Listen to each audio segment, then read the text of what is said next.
반려견 체중관리 지금처럼 하신다면 아이의 스트레스는 더욱 심해질 것입니다. 아이의 체중관리를 해야 하는데 무작정 급여량을 감량하시나요? 아이에게 정말 위험할 수 있습니다. 적게 먹고 많이 움직이는 것은 아이에게 건강 문제를 일으킬 수 있습니다. 가장 큰 문제는 적게 먹는 것에 따라서 근육에 손실이 일어나는 것입니다. 당장 체감이 되진 않지만 이 문제는 아이가 나이를 조금씩 먹게 된다면 정말 큰 문제로 발전할 수 있습니다. 체중관리에서 식단의 중요성은 수백 번 강조하더라도 과하지 않습니다. 양질의 단백질을 공급해야 하며 양질의 탄수화물을 일정량 제공하며 양질의 지방을 제공해야 합니다. 양질의 단백질을 공급하지 않는다면 근육의 문제와 함께 아미노산의 공급이 원활하지 못하여 아이의 신체가 해야 하는 다양한 일들을 제대로 하지 못할 수 있습니다. 또한 탄수화물을 적당하게 공급하지 않는 것은 근육의 성장이 정체될 수 있습니다. 마지막으로 체중관리가 필요한 아이들에게 좋지 않을 것 같은 지방도 양질의 지방을 제공해야 합니다. 호르몬 생성, 뇌 보호 등 지방을 이용하여 체내에서 다양한 일들을 할 수 있도록 환경을 제공해 주어야 합니다. 하지만 체중관리를 계획한 보호자님들은 아이에게 고강도의 운동 환경을 제공하면서 식사 급여량은 줄이는 방법으로 정작 필요한 영양들은 제공하지 못한 채 체중관리를 진행하고 계십니다. 아이의 체중관리를 위해서 가장 첫 번째로 선행되어야 하는 것은 우리 아이의 대략적인 기초대사량 및 적정 급여량을 파악해야 합니다. 오늘은 아이의 급여량 계산을 위한 RER, DER에 대하여 알아보겠습니다. 우리 아이의 기초대사량, BMR을 측정하는 방법은 두 가지가 존재합니다. 첫 번째 방법은 클레이버 법칙에 의한 대사량 산출입니다. 클레이버 법칙은 모든 동물의 대사율이 체중의 4분의 3 제곱에 비례한다는 생물학적 법칙입니다. 이 법칙은 다양한 동물의 체중 범위에 일관되게 적용된다는 장점이 있습니다. 공식은 다음과 같습니다. 70 곱하기 체중의 4분의 3 제곱입니다. 하지만 클레이버 법칙을 이용한 일부 연구에서는 대형견과 중소형견의 대사율이 다를 수 있기 때문에 대형견에 의해서는 다음과 같은 조정된 공식을 권장하기도 합니다. 70 곱하기 체중의 0.67 제곱입니다. 두 번째 방법은 기본 추정 방식에 의한 대사량 산출입니다. 기본 추정 방식은 우리 아이의 기초 대사량을 단순화 공식입니다. 공식은 다음과 같습니다. 체중의 30을 곱한 값에 70을 더합니다. 클레이버 법칙과 기본 추정 방식의 차이를 그래프로 알아보겠습니다. 클레이버 법칙은 체중의 증가에 따라 대사율도 증가하지만 증가 속도가 점차 완만해지는 곡선을 그립니다. 해당 곡선은 표면적과 최적 비율이 대사에 미치는 영향을 반영합니다. 따라서 체중이 늘더라도 에너지 요구량이 정비례하지 않고 점점 천천히 증가합니다. 기본 추정 방식은 선형함수로 표현됩니다.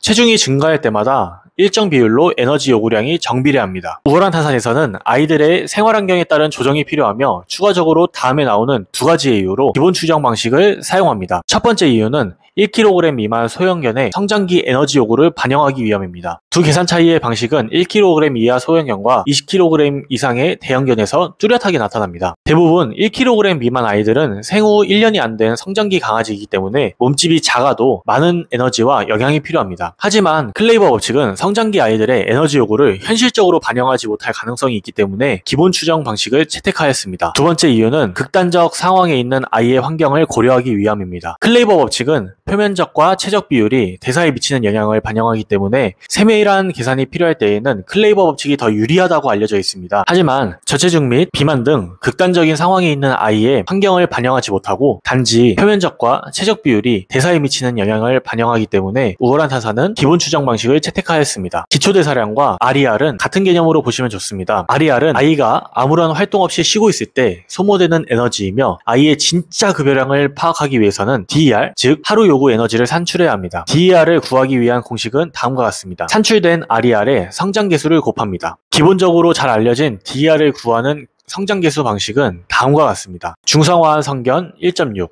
중성화하지 않은 성견 1.8, 과체중 1.4, 비만 1.0, 중성화한 노견 1.2, 중성화하지 않은 노견 1.4. 우월한탄산에서는 위와 같은 성장계수의 한계를 인식하였습니다.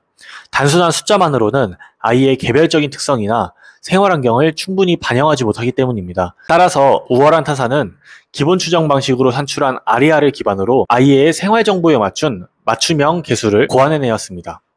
아이의 정확한 하루 권장량을 계산하기 위한 우월한탄산 계수 산출 시 고려사항은 다음과 같습니다. 몸무게, 생년월일, 비만도, 산책 시간, 성격, 중성화 여부.